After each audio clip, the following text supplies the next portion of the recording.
हो जाइए और विधानसभा पे कब्जा कर लीजिए।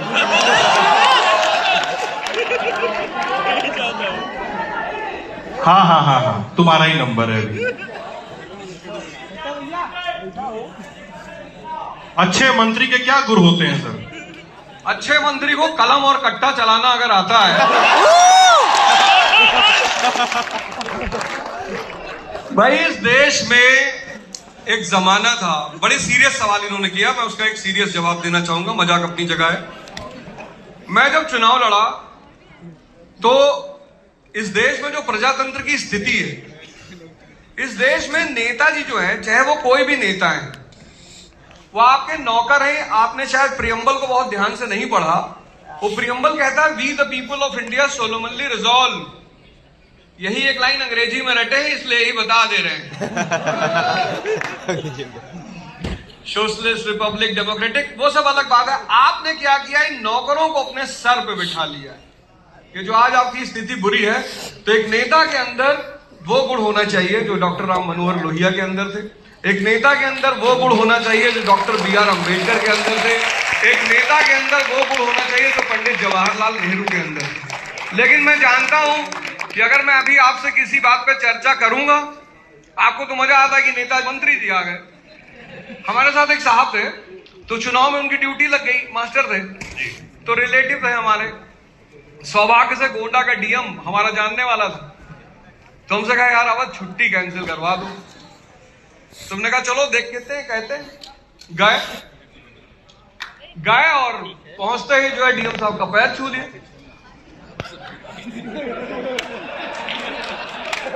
तो हम पूछे कि फूफा है वे तुम्हारे? यार पैर छुओ अपने माँ बाप का, अपने गुरु का, संत महात्मा का। तो तुम लोगों ने किन लोगों को अपने सर पे चढ़ा रखा है? इसीलिए परेशान हो। इसलिए इस देश में शिक्षा की बात नहीं हो रही है, अस्पताल की बात नहीं हो रही है। आगे नहीं कहेंगे, लखनऊ में बैठे हैं, बड़ा सवाल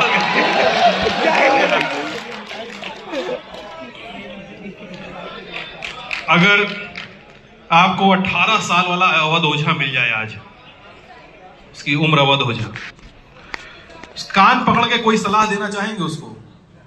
नहीं, सलाह कोई नहीं देंगे, AK-47 पकड़ा देंगे हाथ में। और क्यों? और उससे कहेंगे कि इस देश की स्थिति की बदल दो और एक बार फिर से हिंदुस्तान रिपब्लिकन आर्मी का गठन होना चाहिए। अवध ओझा का कान क्यों पकड़ेंगे? वो अवध ओझा जो एक गांव से निकलता है, एक बाबू का बेटा है, और फिर वहां से बाहर निकलता है, इलाहाबाद पहुंचता है, दिल्ली यूनिवर्सिटी पहुंचता है, और नेताओं के जिंदगी हराम किए हुए है, जिसको हराने के लिए देश के प्रधानमंत्री को मेरे विरोधी का पैर छूना पड़ता है। अवध ओझा का मैं कान पकड़ूंगा, उसको मैं शाबाशी दूंगा कि शानदार, इससे अच्छा कुछ हो भी नहीं सकता। रोस्ट कर दिया, जब तक छोड़ेंगे नहीं। रोस्ट कर दिया। सर आप किंग मेकर भी हैं। राजा व्यक्तित्व वाले व्यक्ति का उसकी असल आत्मा कहाँ है? नुस्खा क्या है कि राजा व्यक्तित्व का आदमी बने? नहीं, ये भगवान राम का देश है। और मैं कहना चाहूंगा एक बड़ी सिंपल सी बात। पहले लोग क्या करते थे कि समाज का एक बड़ा अहम हिस्सा होता था साहित्य, लिटरेचर। लिटरेचर की सबसे बड़ी भूमिका यह है कि आपके जिंदगी के जो अहम सवाल हैं उसके जवाब लिटरेचरों में होते हैं। जैसे आपने रामधारी सिंह दिनकर जी का नाम सुना, उसमें उनकी 4 लाइनें हैं, वैसे तो उनकी बड़ी प्यारी प्यारी लाइनें हैं कि प्रसादों के कंकाब शिखर होते कबूतरों के ही घर। तो हम लोग बड़े बड़े महलों में तो नहीं पले बड़े, हम लोग तो गांव में रहे, इसीलिए बगावत करने की क्षमता है। तो प्रसादों के कंकाब शिखर होते कबूतरों के ही घर, महलों में गरुड़ न रहता है, कंचन पर कभी न सोता। इस तरह की लाइनें उन्होंने लिखी। उसी में उन्होंने 4 लाइनें और लिखी, बड़ी प्यारी। आपने गौर नहीं किया, आप भागने लगे, आप डरने लगे, आप मोटिवेशन लेने लगे। सबसे बड़ी मजेदार बात, लोग मुझसे मोटिवेशन लेते हैं, मैंने आज तक किसी से मोटिवेशन नहीं लिया।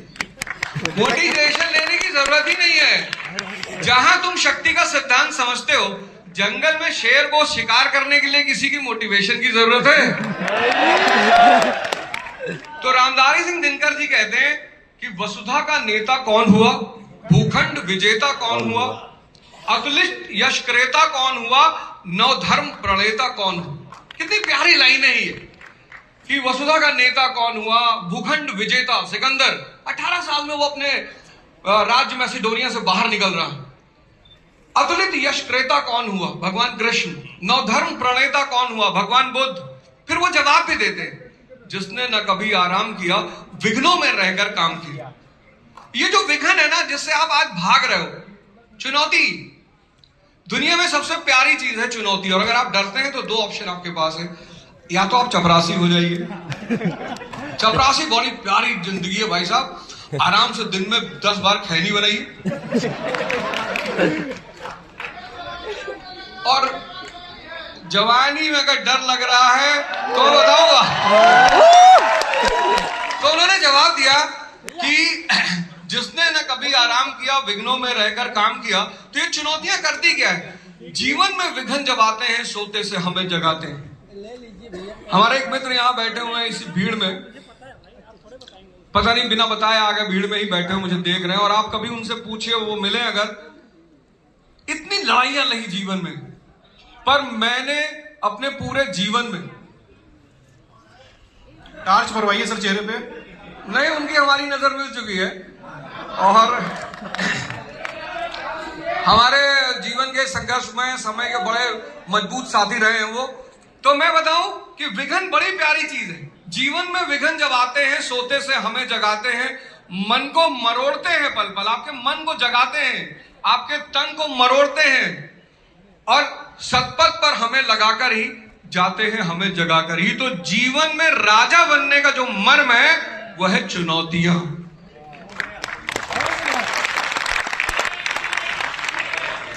जवानी कैसी होनी चाहिए? क्रांतिकारी, विद्रोह, बगावत। भाई मैंने सुना एक साहब मुझसे बोले, हमसे कहे, एक रहीम दास जी का दोहा सुना है, कहे कि अवध, हमने कहा हाँ, कहे अगर सुअर कीचड़ में लेटा है, वो हाथ पैर मार रहा है, तो छिट्टा तुम्हारे ऊपर पड़ेगा। हमने कहा हाँ। तो कहे अगर सुअर से लड़ोगे तो कीचड़ में उतारना पड़ेगा। हमने कहा लड़ो, उसको निकाल के आरा मशीन में लगा देंगे। ये वो समय नहीं है कि सुअर पलट रहा है कीचड़ में और आप साइड से निकल जाएंगे। उसको निकालेंगे और आरा मशीन में लगाएंगे।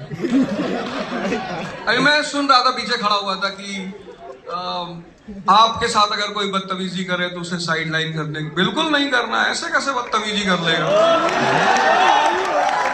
मारेंगे नहीं, मार पाएंगे, गाली लिखेंगे नहीं, गाली दे पाएंगे, उसके दरवाजे पे गाली लिख के जाएंगे।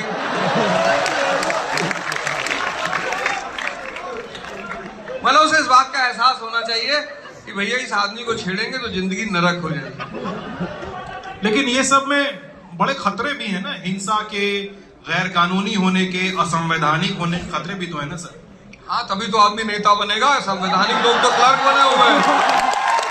हमारा तो वो रास्ता ही नहीं है ना। हम कौन सा यहाँ बताने आए कि एसएससी कैसे क्वालिफाई करें, क्लर्क कैसे बने, हम ये तो बताने आए नहीं है।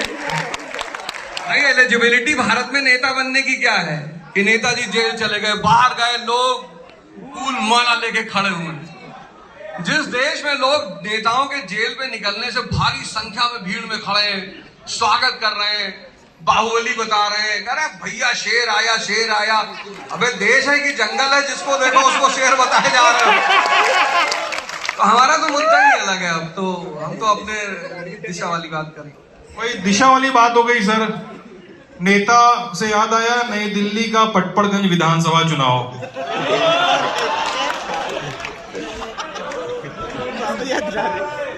मैं रनर हूं, रनर। क्या है? रनर। एक होता है विनर, एक होता है रनर। रनर, अच्छा। रनर। मैं हारा हुआ नहीं हूं। जिंदगी में एक विनर होता है, एक रनर होता है। और जिसको मैंने हराया है वो कांग्रेस के 2 बार विधायक रहे, 2 बार पार्षद रहे, वहां के स्थायी निवासी रहे।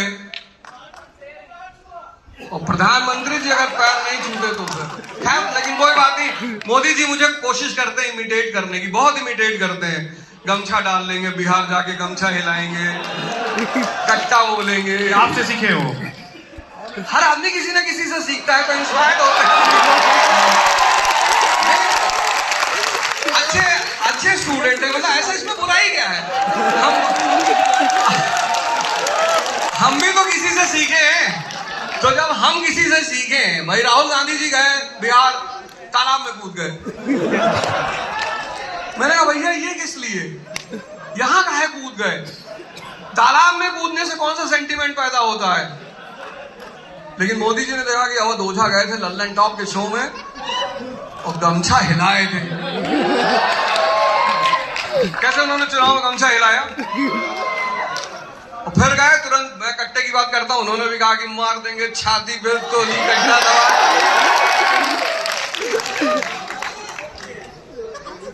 राहुल गांधी शानदार उभरते हुए नेता हैं,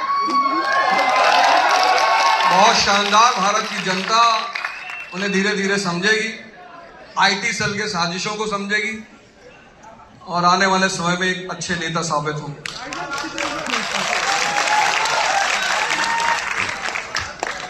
2027 में यूपी का विधानसभा चुनाव होना है। हम तो ना लड़ेंगे। सवाल भी नहीं पूरा होने दिया। सॉरी से अरे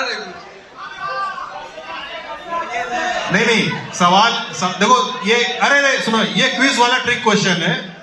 क्या आप लोग चाहते हैं कि 2027 में अवध ओझा यूपी विधानसभा चुनाव लड़े? नहीं, मैं इस बात के लिए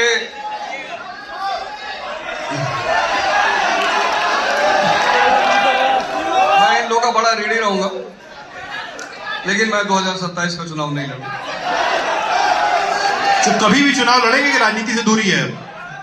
अभी तो मेरा मन नहीं लड़ने के लिए कह रहा है, तो अभी मेरा मन कह रहा है कि कह दो कभी नहीं लड़ेंगे। जब मन बदलेगा तो देखेंगे। नहीं, अब भगवान ने महाभारत में कहा था कि हम हथियार नहीं उठाएंगे। भगवान कृष्ण ने वादा किया था कि भाई अस्त्र नहीं उठाएंगे।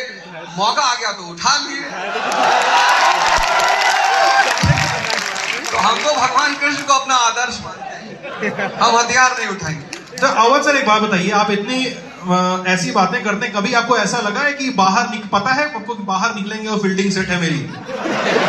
मतलब ऐसा कभी सिक्स सेंस काम किया हो, कभी जानकारी, सूचनाएं, सूत्रों ने कुछ कहा हो?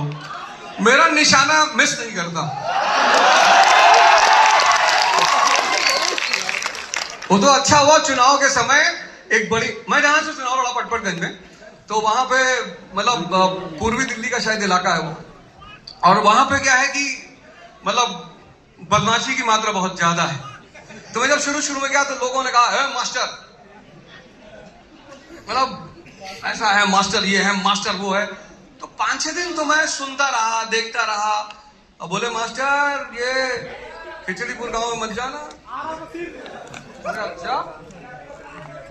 फिर एक दिन रात में मैंने बिठाया सबको, मैंने कहा भाई मैं एक्सीडेंटल मास्टर हूं, और एक आदमी को बंद करके कमरे में मारूंगा, चुनाव की कोई चिंता नहीं है।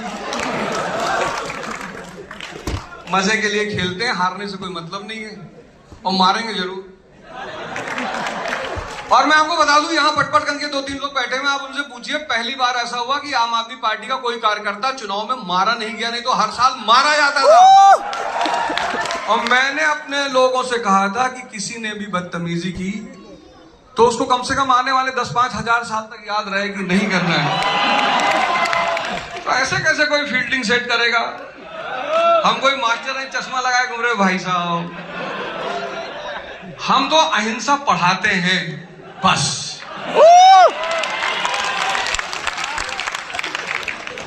चलिए, मारे नहीं गए लेकिन हारे गए, कोई बात नहीं।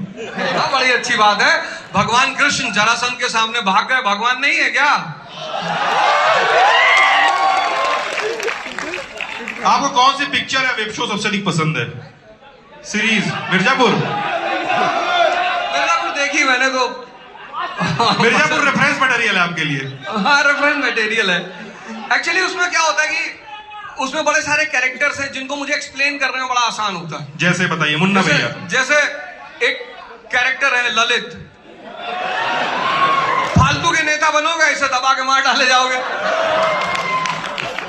मतलब ललित की जो कुर्बानी है, क्या जरूरत है इस तरह के लोग। अब एक महिला बैठी हुई है, उससे जाके आप पूछ रहे हैं कितना सैलरी पाती हो। तो वो जो मूवी है उससे मुझे व्यक्तित्व का जो लक्षण होते हैं, जैसे गुड्डू भैया या मुन्ना भैया, तो मुन्ना भैया से तो एसएससी बैंकिंग का एग्जाम ना निकले, आईएएस तो बहुत दूर की बात। जो आदमी इतना कंफ्यूज है, कहता है हम कट्टे का सेल बढ़ा लेंगे, तो खंडन कहते कैसे, कहता इमीडिएटली अभी सोचा नहीं है।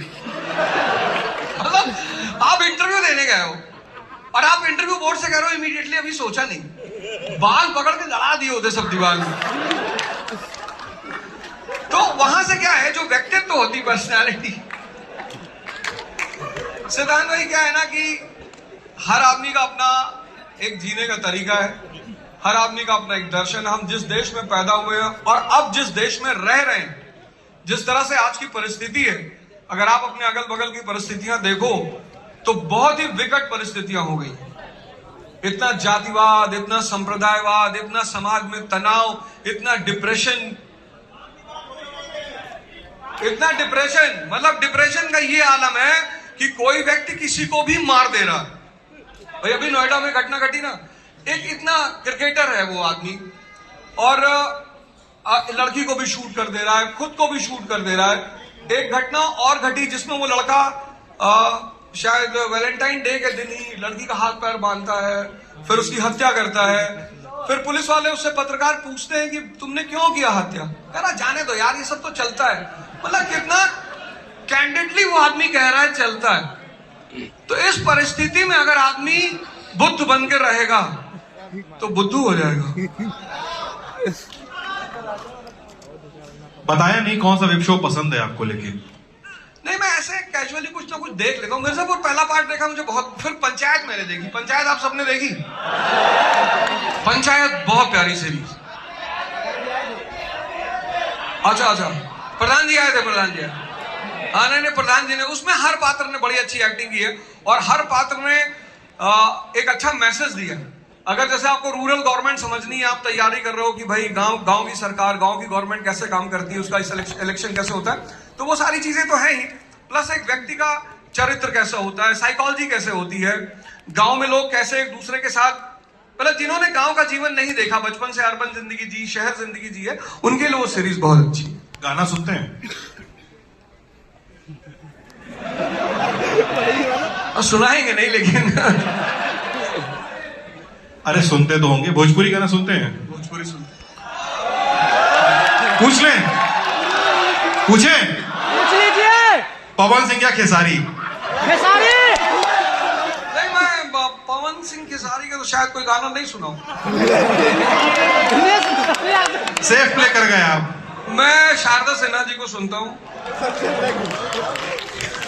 और मनोज तिवारी जी के 2-3 गाने सुने मैंने। रिंकिया के पापा तो उनके बारे में बहुत है, पर शुरुआत में उन्होंने बड़े अच्छे अच्छे गाने लिए थे। 80 से कई के बीए बचवा हमार कंपटीशन देता, वो गाना बड़ा रेलेवेंट था हमारे समय में।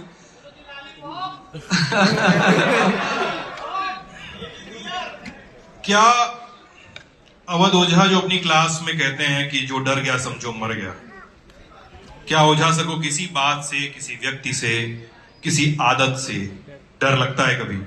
बिल्कुल लगता है, एकदम लगता है। हम सब इंसान हैं, हमें डर लगना ही चाहिए। भगवान राम को बाली से लगा था, छुप के मारा था उन्होंने बाली को।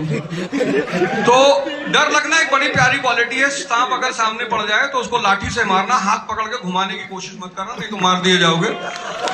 तो डर लगना बहुत अच्छी बात है।